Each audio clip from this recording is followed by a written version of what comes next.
నమస్కారం. ఆర్థిక చరిత్రలోనే ఒక అత్యంత కీలకమైన ఘట్టం గురించి ఈరోజు మనం మాట్లాడుకోబోతున్నాం. ఒకే ఒక్క రాత్రి తీసుకున్న నిర్ణయం మన డబ్బుని, మన ఆర్థిక జీవితాల్ని శాశ్వతంగా ఎలా మార్చేసిందో ఇప్పుడు వివరంగా చూద్దాం. మనలో చాలామందికి ఈ అనుభవం ఉండే ఉంటుంది కదా. అంటే ఎంత కష్టపడ్డా, ఎంత ఎక్కువ సంపాదించినా ప్రతి ఏడాది చివరికొచ్చేసరికి మన అకౌంట్లో డబ్బులు మిగిలినట్టుగా అనిపిస్తోంది. మనమొక ట్రెడ్మిల్పై పరిగెడుతున్నట్టే, కాని ఎక్కడికి చేరలేకపోతున్నాం. అయితే దీనికి కారణం మన అదృష్టం బాగోలేకపోవటం కాదు. అవును, మీరు విన్నది నిజమే. ఈరోజు మనం ఎదుర్కొంటున్న చాలా ఆర్థిక సమస్యల మూలాలు ఆ ఒక్క రాత్రిలో దాగి ఉన్నాయి. అసలేం జరిగిందో లోతుగా చూద్దాం రండి. ముందుగా చాలామంది ఎదుర్కొంటున్న ఈ నిరంతర ఆర్థిక పోరాటం వెనుక ఉన్న అసలు కారణాన్ని అర్థం చేసుకోవడానికి ప్రయత్నిద్దాం. చూడండి, ఈ ఫీలింగ్ అనేది ఏదో వ్యక్తిగత వైఫల్యం అస్సలు కాదు. ఇది ఒక వ్యవస్థాగత సమస్య. మనల్ని నిరంతరం కష్టపడేలా చేసి చివరికి ఏమీ మిగలని ఒక వ్యవస్థలో మనం ఉన్నామని ఈ విశ్లేషణ మనకు చెబుతోంది. ఈ మార్పు ఎంత పెద్దదో మనకు పూర్తిగా అర్థం కావాలంటే మనం టైంలో వెనక్కి వెళ్ళాలి. 1971కి ముందు అసలు ప్రపంచం ఎలా ఉండేదో చూడాలి. అప్పట్లో బ్రెటన్ వుడ్స్ అనే ఒక సిస్టమ్ ఉండేది. దీని ప్రకారం డబ్బుకి ఒక ఆధారం ఉండేది, అదే బంగారం. అంటే అమెరికన్ డాలర్ని బంగారంతో ముడిపెట్టారు. ప్రపంచంలోని మిగతా కరెన్సీలన్నీ ఈ డాలర్తో ముడిపడి ఉండేవి. ఒక రకంగా చెప్పాలంటే డబ్బు గాల్లో తేలియాడేది కాదు. ఆ సిస్టంలో ఒక ఔన్స్ బంగారం ధర ఎంత ఉండేదో తెలుసా? సరిగ్గా $35. దీన్ని చట్టబద్ధంగా ఫిక్స్ చేశారు. అంటే డబ్బుకి ఒక నిజమైన కొలవగలిగే విలువ ఉండేదన్నమాట. ఇక్కడే ఉంది అసలు విషయం. ఈ సిస్టమ్ ప్రభుత్వాలకు ఒక క్రమశిక్షణ నేర్పింది. ఎలాగంటే తమ దగ్గర ఉన్న బంగారానికి మించి డబ్బుని ప్రింట్ చెయ్యలేరు, ఇష్టమొచ్చినట్టు నోట్లు వచ్చేయడానికి వీల్లేదు. ఇది ఒక రకంగా మనందరి పొడుపుకు ఒక రక్షణ కవచంలా పనిచేసిందన్నమాట. అయితే ఈ క్రమశిక్షణతో కూడిన వ్యవస్థ ఎక్కువ కాలం నిలవలేదు. దానిపై ఒత్తిళ్లు పెరగడం మొదలయ్యాయి. చివరికి అది కుప్పకూలిపోయింది.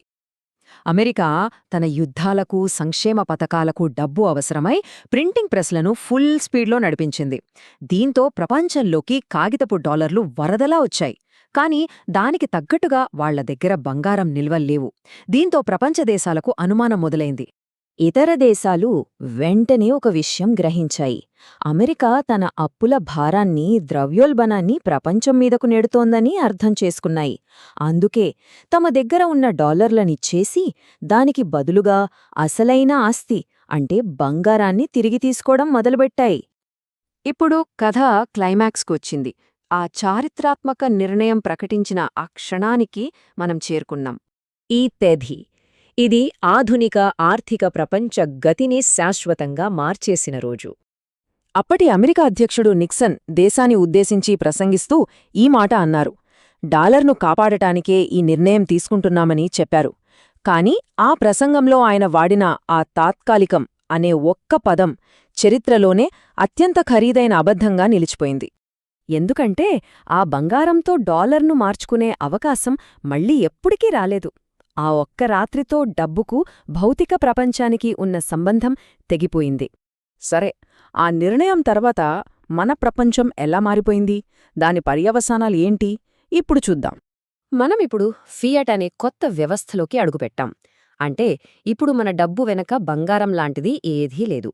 దాని విలువ కేవలం ప్రభుత్వమిస్తుందన్న నమ్మకం మీద, మనందరి విశ్వాసం మీద ఆధారపడి ఉంది. దీనివల్లే ఏమైందంటే ప్రభుత్వాలు అడ్డు అదుపు లేకుండా డబ్బుని ప్రింట్ చేయడం మొదలుపెట్టాయి. అప్పులు చేయడం సర్వసాధారణమైపోయింది. ఇక ద్రవ్యోల్బణం అంటే ధరల పెరుగుదల, అది పొరపాటున జరిగేది కాదు, ఉద్దేశ్యపూర్వకంగా చేసే ఒక విధానంగా మారింది. ఎందుకంటే ద్రవ్యోల్బణం ద్వారానే ప్రభుత్వం తన అప్పుల భారాన్ని, మన పొదుపు విలువను నెమ్మదిగా కరిగించేస్తుంది. ఈ చార్ట్ చూడండి, ఎంత స్పష్టంగా ఉందో. 1971 తర్వాత అప్పుల పర్వం ఎలా మొదలైందో చూడండి. ఆ బంగారం అనే అడ్డుగోడను తీసేగానే అప్పు అనేది ఆర్థిక వ్యవస్థకు ప్రాణం పోసే ఇంధనంగా మారిపోయింది.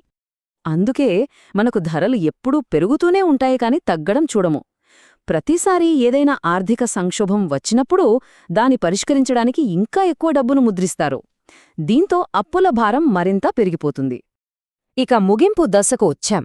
ఈ వ్యవస్థ ఇలాగే కొనసాగగలదా? దీని భవిష్యత్తు ఏంటి అనే కొన్ని తీవ్రమైన ప్రశ్నలను పరిశీలిద్దాం.